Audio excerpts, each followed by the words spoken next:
പ്രിയ ദൈവമക്കളെ, നിങ്ങൾക്ക് ഏവർക്കും വരുവാനിരിക്കുന്ന യേശുവിൻ്റെ നാമത്തിൽ ഞാൻ എൻ്റെ വന്ദനത്തെ അറിയിക്കുന്നു. ഇന്ന് സഭകളിലായാലും ഇന്ന് യൂട്യൂബിലെ ഓരോ പ്രോഗ്രാമുകളായാലും വികലമായിട്ടുള്ള വചനത്തെക്കുറിച്ച് സംസാരിക്കുകയും അവരുടെ യുക്തിക്കനുസരിച്ച് ഓരോരുത്തർ അവരുടെ ആശയങ്ങൾക്കനുസരിച്ച് നമ്മളിൽ അത് അടിച്ചേൽപ്പിക്കുകയും ചെയ്യുകയാണ്. ഇന്ന് ക്രിസ്തുവിനെ കുറിച്ചുള്ള ഓരോ കാര്യങ്ങളും നമ്മൾ ജാഗ്രതയോടെ ഇരിക്കേണ്ട ഒരു സമയമാണ്. ദൈവത്തിൻ്റെ സൃഷ്ടിയിൽ നമ്മൾ എത്ര നിസ്സാരമാണെന്നും നമ്മുടെ ബുദ്ധി എത്രത്തോളം ചെറുതാണെന്നും ഈ ബുദ്ധി വെച്ചിട്ട് ദൈവത്തിൻ്റെ പ്രവൃത്തി അളക്കുവാനും ദൈവപ്രവർത്തികളുടെ ആ മഹത്വം മനസ്സിലാക്കി മുന്നോട്ട് പോകേണ്ടതിന് പകരം നമ്മുടെ യുക്തിക്കനുസരിച്ച് നമ്മുടെ ചിന്തയ്ക്കനുസരിച്ച് ഓരോ വിശ്വാസികളെയും വഴി തെറ്റിക്കുന്ന രീതിയിലുള്ള ആ കാര്യങ്ങളെല്ലാം കേട്ടറിയുമ്പോൾ നിങ്ങളൊരു കാര്യം ശ്രദ്ധിക്കണം.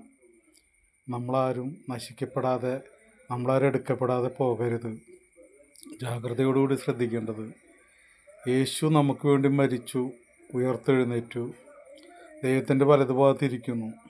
ഈ ഒരു വിശ്വാസം മുറുകെ പിടിച്ച് നമ്മുടെ പാപങ്ങൾക്ക് പരിഹാരമായിട്ടാണ് യേശു ക്രൂശിൽ മരിച്ചതെന്നുള്ള വലിയൊരു സത്യം ഉൾക്കൊണ്ടുകൊണ്ട് മറ്റുള്ള ഒരു വിശ്വാസത്തിനും ചെവി കൊടുക്കാതെ ബൈബിള് നമ്മളോട് എന്ത് സംസാരിക്കുന്നു, ബൈബിള് ദൈവവചനം നമ്മളോട് എന്താണ് പറയാൻ ആഗ്രഹിക്കുന്നത്, എന്താണ് പറയുന്നത്, ഇത് വളരെ വ്യക്തമായി മനസ്സിലാക്കി ജീവിതത്തെ ക്രമീകരിക്കാനായിട്ട് ശ്രമിക്കണം. അതുപോലെ തന്നെ ആഘോഷങ്ങളും അതുപോലെ തന്നെ ഈ എന്താ പറയുക, നമ്മുടെ ജീവിതത്തിൻ്റെ ആഘോഷങ്ങളായിട്ടുള്ള ബന്ധപ്പെട്ട് നടക്കുന്നതായിട്ടുള്ള കാര്യങ്ങളിൽ വചനം, ദൈവത്തിനോടുള്ള സ്നേഹം നഷ്ടപ്പെട്ടു പോകുന്നുണ്ടോ എന്നുള്ളത് ഒരു ആത്മപരിശോധന നടത്തേണ്ടതാണ്. ആഘോഷങ്ങളല്ല, ക്രിസ്തുവിനോടുള്ള ആത്മസമർപ്പണവും ആരാധനയുമാണ് ഏറ്റവും വലുതെന്ന് ഓർത്ത് മറ്റുള്ളതിനൊന്നും ചെവി കൊടുക്കാതെ ക്രിസ്തുവിനെ മാത്രം ഫോക്കസ് ചെയ്ത് ക്രിസ്തുവിനെ മാത്രം മനസ്സിൽ കണക്കൂട്ടിക്കൊണ്ട് പ്രാർത്ഥനകളും യാചനകളും കഴിക്കാനും സൽപ്രവർത്തികളിൽ കൂടി മുന്നോട്ട് പോകുവാനും ആവശ്യമായവർക്ക് ആശ്രയത്വം കൊടുക്കുവാനും നമ്മുടെ സമ്പത്തിൻ്റെ ഒരു വിഹിതം മറ്റുള്ള ഒരു രോഗികൾക്കും പാപികൾക്കും വേണ്ടി ചെലവാക്കാനും ശ്രമിക്കണം എന്ന് പ്രത്യേകം ഓർമ്മപ്പെടുത്തുന്നു.